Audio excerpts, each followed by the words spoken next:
Genesis, chapter 11. Ang Tore sa Babel, isa, ug ang tibok nga yuta may isa lamang kasinultihan, ug USA Yusab kapinulungan. Dalawa, ug nahitabo sa mipuno sila sa sidlakan, hingkaplagan nila ang USA kapatag sa yuta sa Shinar ug didto mingpuyo sila. Tatlo, ug sila nasiginggan ng USA ug isa, yumari kamo. Magbuhat kita og tisa og pagbahunta og maayo. Ug sila may tisa nga gigamit nga alili sa bato, ug may sulong nga alili sa apog. Apat, ug minginggan sila, yumari kamo. Magbuhat kita alang kanato og isa kalungsod ug isa ka tore nga ang iyang ibubungan moabot sa langit, ug kita magbuhat alang kanato og isa kangalan, kay tinggali anya kita pagpatlaagan sa halayo sa tibok nga noong sa yuta. Anim, ug mingon si Jehovah, anya karon, sila USA lamang kalungsod ug may USA lamang kapinulungan silang tanan, ug kinimaw ang ginasugdan nila sa pagbuhat, ug karon walay bisan ansa nga magapugong kanila sa ilang ginahuna-huna nga buhaton. 5. Ug nanog si Jehovah sa pagtan-o sa lungsod, ug sa tore nga gitukod sa mga anak sa mga tawo. 7. Yumari kamo, mangganog kita, ug lahugayon nato ang ilang mga sinultihan, aron sila dili na makasabot sa sinultihan sa USA ug isa. 8.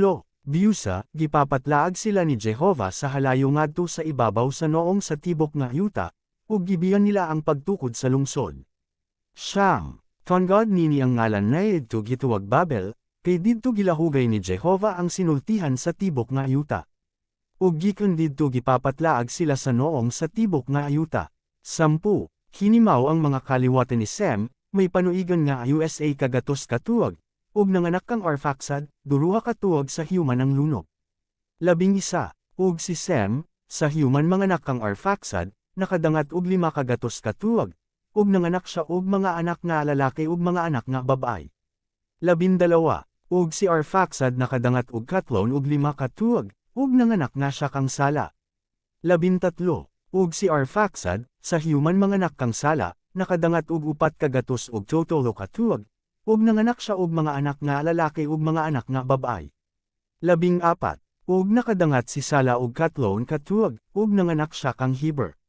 15. Ug si Sala, sa human manganak kang Heber, nakadangat og 4 kagatos ug 7 ka tuwag ug nanganak siya og mga anak nga lalaki ug mga anak nga babae. 16. Ug nakadangat si Heber og 3 ug 4 ka tuwag, ug nanganak siya kang Peleg.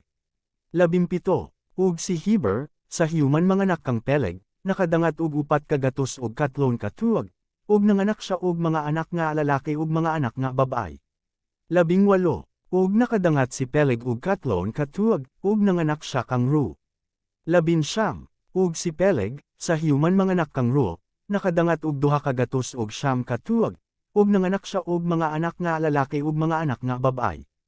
20. Ug nakadangat si Ru og 3 ug 2 ka tuwag, ug nanganak siya kang Sirag. 21. Ug si Ru, sa human manganak kang Sirag, nakadangat og 2 kagatos ug 7 ka tuwag, ug nanganak siya og mga anak nga lalaki ug mga anak nga babae. 22. Ug nakadangat si Sirag og 3 ka tuwag, ug nanganak kang Knocker. 23. Ug si Sirag, sa human manganak kang Knocker, nakadangat og 2 kagatos ka tuwag, ug nanganak siya og mga anak nga lalaki ug mga anak nga babae. 24. Ug nakadangat si Knocker og kaluhaan og 9 ka tuwag, ug nanganak siya kang Ter. 25.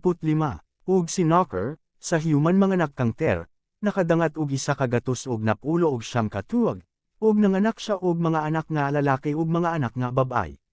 26. Ug nakadangat si Ter og 7 ka tuwag, ug nanganak siya kang Abram, ug kang Knocker, ug kang Haran.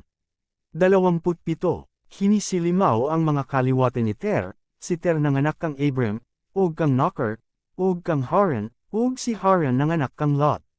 29. Ug nang asawa si Abram ug si Knocker, ang ngalan sa asawa ni Abram mao si Sarai, ug ang ngalan sa asawa ni Knocker, si Milka, anak nga babae ni Haran, ang amahan ni Milka ug amahan ni Iska.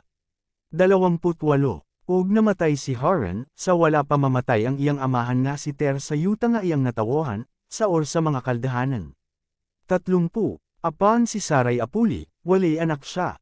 31. Ug jakuha ni Ter si Abram nga iyang anak, ug si Lot nga anak ni Haran, anak nga lalaki sa iyang anak nga lalaki, ug si Sarai nga iyang umagad, nga asawa ni Abram nga iyang anak nga lalaki, ug milakos sila uban kanila gikan sa Ur sa mga Kaldahanan, iron sa pag-adto sa yuta sa Canaan, ug mangdangat sila hangtod sa Haran, ug mipuyo sila didto. 32 Ug ang mga adlaw ni Ter duha ka gatus ug 5 ka tuig, ug namatay si Ter sa Haran.